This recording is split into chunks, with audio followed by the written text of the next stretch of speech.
यह कहानी है एक मां के जीवन की, जिसने अपने बच्चों के लिए सब कुछ किया, परंतु उसका अपना कोई सुख शांति नहीं था। उसका नाम सुमित्रा था। सुमित्रा एक साधु और समर्थन की मां थी। उसने अपने पति के निधन के बाद अपने बच्चों को पलन पोषण में संलग्न करने का संकल्प किया था।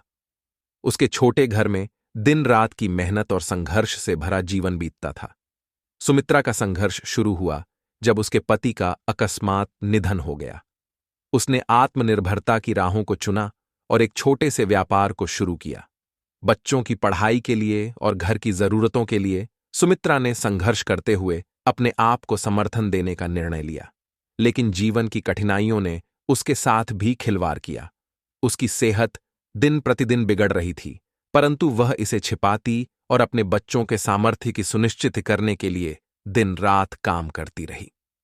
उसका चेहरा हमेशा मुस्कान में छिपा रहता था, लेकिन उसकी आंखों में छुपी हुई दर्द भी दिखाई पड़ती थी। एक दिन उसके बड़े बेटे ने उससे पूछा, मां, आप हमें इतना समर्थन कैसे दे पाती हैं, जब खुद आपको स्वस्थ रखने के लिए भी समय नहीं मिलता? सुमित्रा ने मुस्कुराते हुए कहा, मेरे बच्चों, तुम्हारी खुशी मेरे लिए सब कुछ है। मैं तुम्हें सब कुछ देना चाहती हूं और जब तक तुम खुश रहोगे मैं खुश रहूंगी।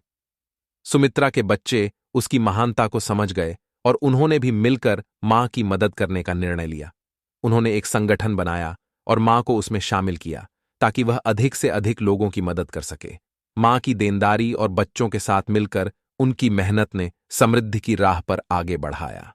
सुमित्रा की कहानी ने सिखाया कि जीवन की हर चुनौती का सामना करना संभव है, जब तक हम मेहनत, समर्पण और प्रेम से आगे बढ़ते हैं। उसने अपने बच्चों को जीवन की महक और मुस्कान को महसूस कराने का उदाहरण प्रदान किया और उन्हें जीवन में हमेशा सकारात्मक दृष्टिकोण रखने की महत्वपूर्ण शिक्षा दी।